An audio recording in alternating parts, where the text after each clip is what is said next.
Assalamualaikum warahmatullahi wabarakatuh. Apa kabar anak-anak hebat? Semoga walaupun di rumah tetap beraktivitas, memberikan manfaat dan tetap ibadahnya dijalankan dengan baik. Nah, kita mulai dengan membaca basmalah. Bismillahirrahmanirrahim. Baiklah anak-anak ibu, kali ini tema kita berbicara mengenai karakteristik negara ASEAN dan kerjasama antar negara ASEAN. Nah, ini terdapat pada tema 6, muatan pelajarannya IPS ya. Tentu bisa lihat di bukunya pada subtema 1 dibicarakan mengenai karakteristik penampakan alam Asia Tenggara. Subtema 2 ini berkaitan dengan kerjasama politik dan ekonomi ASEAN, dan subtema 3 kerjasama di bidang sosial budaya negara-negara ASEAN. Nah, kita masuk pada karakteristik negara Asia Tenggara.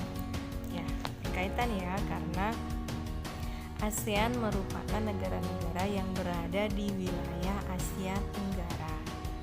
Nah, di Asia Tenggara itu terdapat 11 negara: Brunei Darussalam, Filipina, Indonesia, Kamboja, Laos, Malaysia, Myanmar, Singapura, Thailand, Timor Leste, dan Vietnam.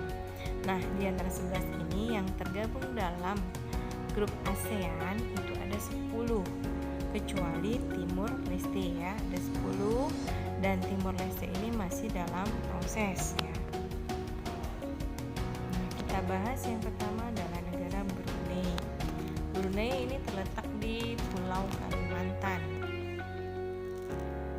Nah, wilayah bentang alam Brunei ini dataran rendah berupa rawa dengan tanaman bakau, kemudian lebih tinggi dibandingkan bagian barat. Gunungnya yang terkenal yaitu gunung tertinggi Gunung Pagonyang, sekitar 1850 meter di atas permukaan laut. Nah, di wilayah barat mengalir 3 sungai utama: Sungai Belait, Sungai Tutong, dan Sungai Brunei. Keadaan penduduknya, hasil pertaniannya karet, beras, rempah, tambangnya minyak, gas alam, kayu, hasil industrinya minyak, gas, tekstil, makanan, dan minuman ringan. Ekspor utama minyak dan gas, kemudian tekstil. Nah, kemudian negara Filipina. Negara Filipina ini hampir sama dengan negara Indonesia karena termasuk negara kepulauan. Ya, terlihat ya di peta dia banyak pulau. Ini masih ada loh pulau kecil-kecilnya. Nah, Filipina memiliki banyak gunung berapi. Yang tertinggi adalah Gunung Mayon di Pulau Luzon, Gunung Apo di Pulau Mindanao. Nah, juga dilalui oleh deretan pegunungan Sirkum Pasifik. Sungai yang mengalir ini untuk membangkit tenaga listrik, diantaranya Sungai Cagayan, Sungai Akno, dan Sungai Pampangan. Nah, di Pulau Mindanao terdapat danau Lanao yang dibangun pembangkit listrik. Keadaan penduduknya, keadaan ekonominya, ekspor utama elektronik, garmen, komponen listrik, kendaraan bermotor, kerajinan furnitur, minyak pisang, dan lain-lain. Industrinya bahan bangunan, mebel, alat pelayaran, motor, komponen, dan komponennya. Hasil pertaniannya rami, kopra, gula, beras, nanas. Hasil tambang kromium, kobalt, tembaga, emas, nikel, sulfur, seng, dan besi. Nah, negara Indonesia, udah paham ya, negara Indonesia termasuk negara kepulauan, terletak di daerah Khatulistiwa, banyak terdapat pegunungan aktif. Salah satunya yang paling terkenal adalah Gunung Krakatau. Kemudian negara Kamboja.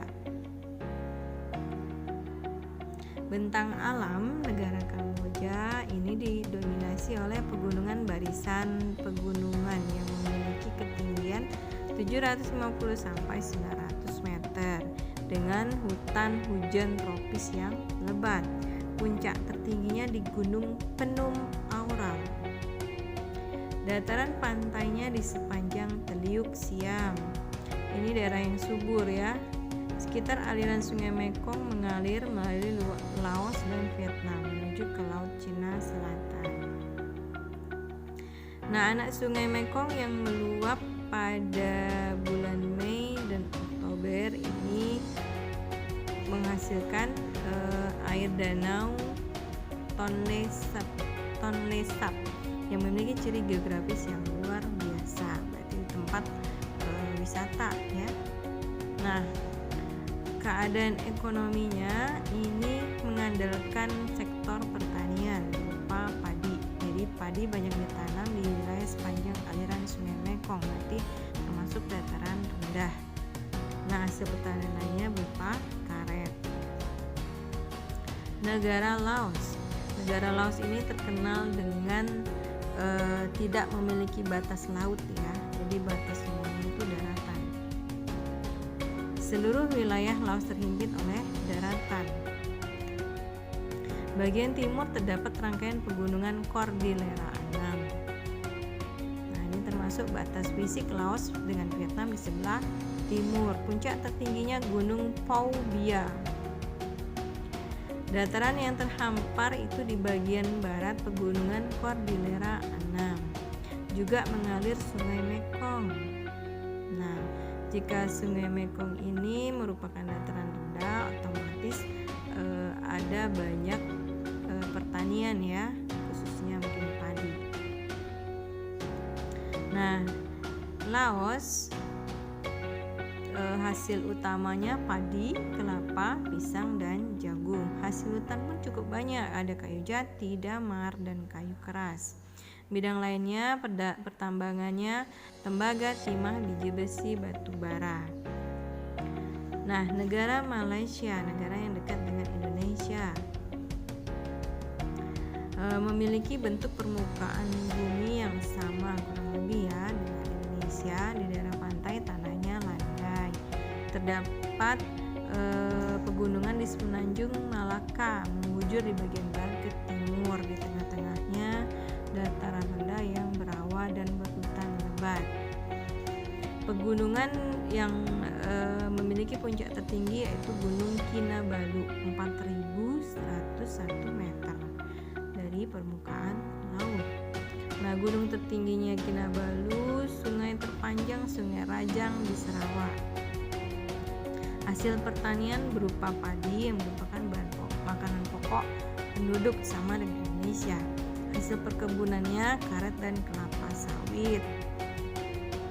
Hasil tambang timah putih, minyak bumi, boksit, biji besi, dan tembaga.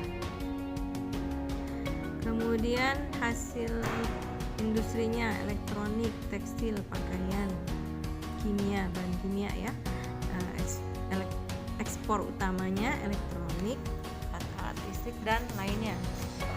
Nah, Myanmar ini didominasi oleh rangkaian pegunungan Himalaya yang jadi batas alam Myanmar dengan Cina dan India.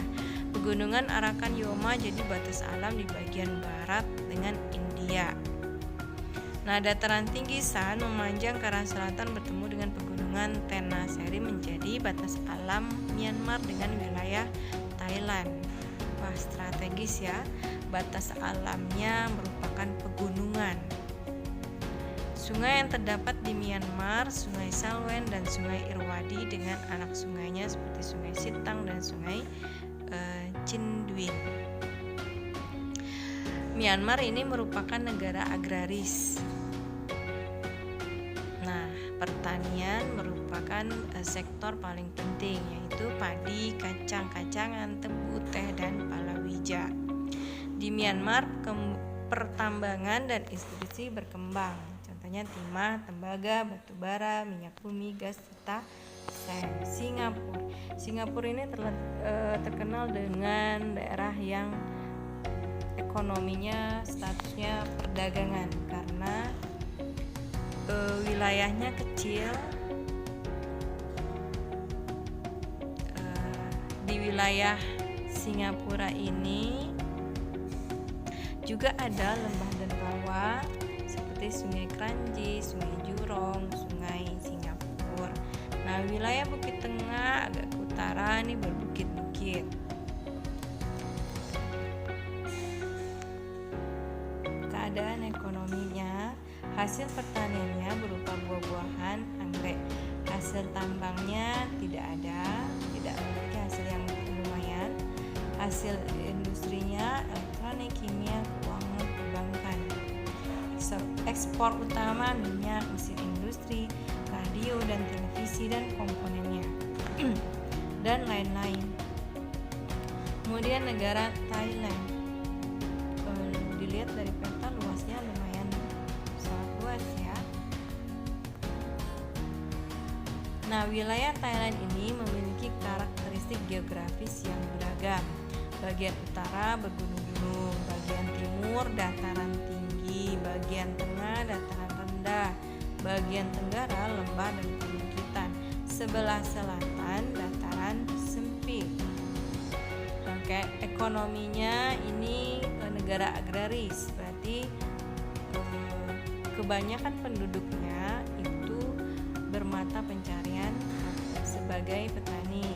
Nah, tanaman pangan dan perkebunannya dikembangkan dengan baik. Nah, hasil utamanya nih padi. Nah, Thailand ini merupakan gudang beras Asia Tenggara. Hasil lainnya berupa jagung, ketela pohon ya, dan lain-lain. Kemudian Timor Leste. Timor Leste ini terdiri dari dua wilayah yang terpisah. Ada yang di Provinsi NTT. Nah, di sini sebagian besar tidak subur, juga miskin sumber daya alam. Nah, sumber daya alam yang dimiliki hanyalah tambang minyak bumi di Selat Timor. Ini belum dieksploitasi karena menjadi sengketa dengan Australia. Gunung tertingginya Gunung Ramelau. Nah, dulunya Timor Leste adalah termasuk wilayah di negara Indonesia. Namun sejak tahun 99 Timor Leste berpisah dari negara Indonesia. Nah, Timor Leste ini masih bergantung dengan pasokan barang dari Indonesia karena wilayahnya masih sangat minim ya. Sembako dan bahan bakarnya diimpor dari Indonesia melalui NTT. Hasil pertanian yang utama yaitu kopi, tambangnya emas. Minyak buminya masih belum dieksploitasi. Kemudian ada Vietnam. Vietnam ini ada pegunungan terletak di bagian barat laut. Puncak tertingginya adalah Gunung Phan Xipang. Pegunungan Annam di bagian barat. Dataran pantai di bagian timur. Delta Sungai Mekong terletak di bagian selatan. Nah, asik ya, ada pegunungan, ada pantai, ada sungai. Nah, hasil pertanian berupa padi. Jadi rata-rata dari tadi Asia Tenggara itu hasil pertaniannya padi ya. Perkebunannya kopi, kelapa, kapas. Hasil hutannya berupa kayu. Nah, kemudian kita masuk pada kerjasama ASEAN. Nah, ASEAN ini memiliki banyak bentuk kerjasama.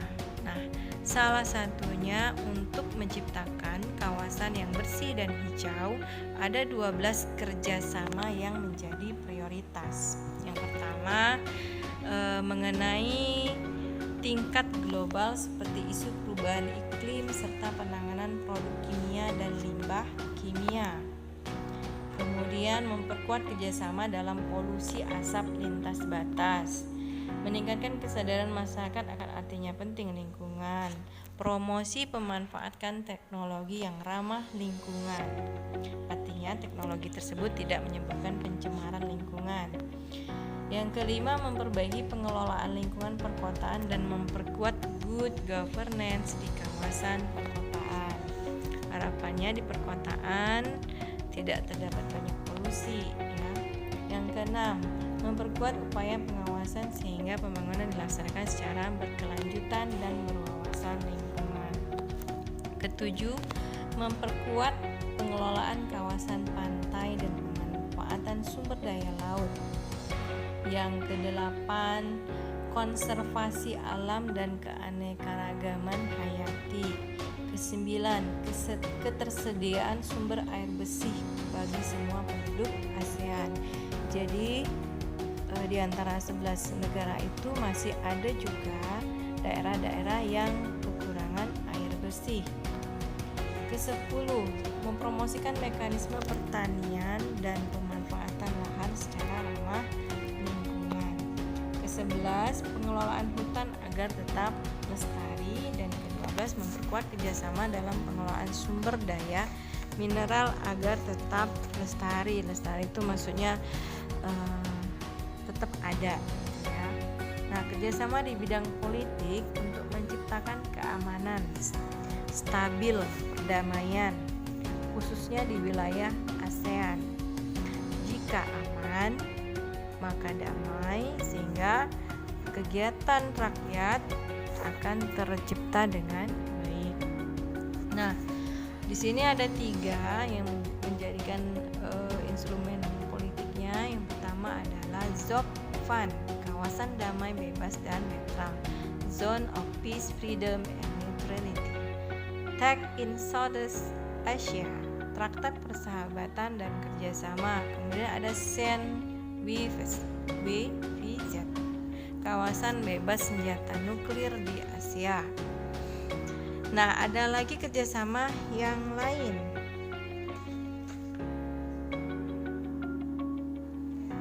Yang pertama MLAT, ini tentang bantuan hukum timbal balik di bidang pidana. Yang kedua ACCT, ASEAN Convention on Counter-Terrorism, tentang pemberantasan terorisme. Kemudian ada ADMM, pertemuan para menteri pertahanan untuk mempromosikan perdamaian. Yang keempat, penyelenggaraan sengketa laut Tiongkok Selatan. Ini maksudnya untuk menyelesaikan sengketa ya. Yang kelima, pemberantasan kejahatan lintas negara. Maksudnya jika ada penjahat di Indonesia dia lari ke luar negeri, itu di situ manfaat ada kerjasama. Yang terakhir, bidang hukum imigrasi dan kekonsuleran serta kelembagaan antar parlemen. Nah, kerjasama di bidang ekonomi, membuka pusat promosi ASEAN untuk perdagangan, investasi, dan pariwisata di Tokyo, Jepang. Yang kedua, cadangan keamanan pangan ASEAN. Yang ketiga, menyelenggarakan pembangunan proyek-proyek industri ASEAN. Di sini banyak ya, proyek pabrik Korea, proyek pupuk Korea, industri tembaga di Filipina, vaksin di Singapura, proyek Abu Soda di Thailand, dan terakhir adalah MEA, Masyarakat Ekonomi ASEAN, yang meningkatkan sektor perdagangan bebas di antara negara-negara ASEAN, di mana kita bisa membeli barang-barang luar negeri dengan cara yang mudah. Nah, di kerjasama di bidang sosial budaya, yaitu ASEAN Socio-Cultural Community, komunitas sosial budaya, di mana ada pentas seni, pertunjukan tari-tari daerah dari berbagai negara. Selain itu, sebenarnya di bidang sosial budaya itu juga bisa berupa SEA Games ya, di bidang olahraga ataupun pendidikan dan lain sebagainya. Baik, demikianlah penjelasan mengenai IPS pada tema 6. Assalamualaikum warahmatullahi wabarakatuh.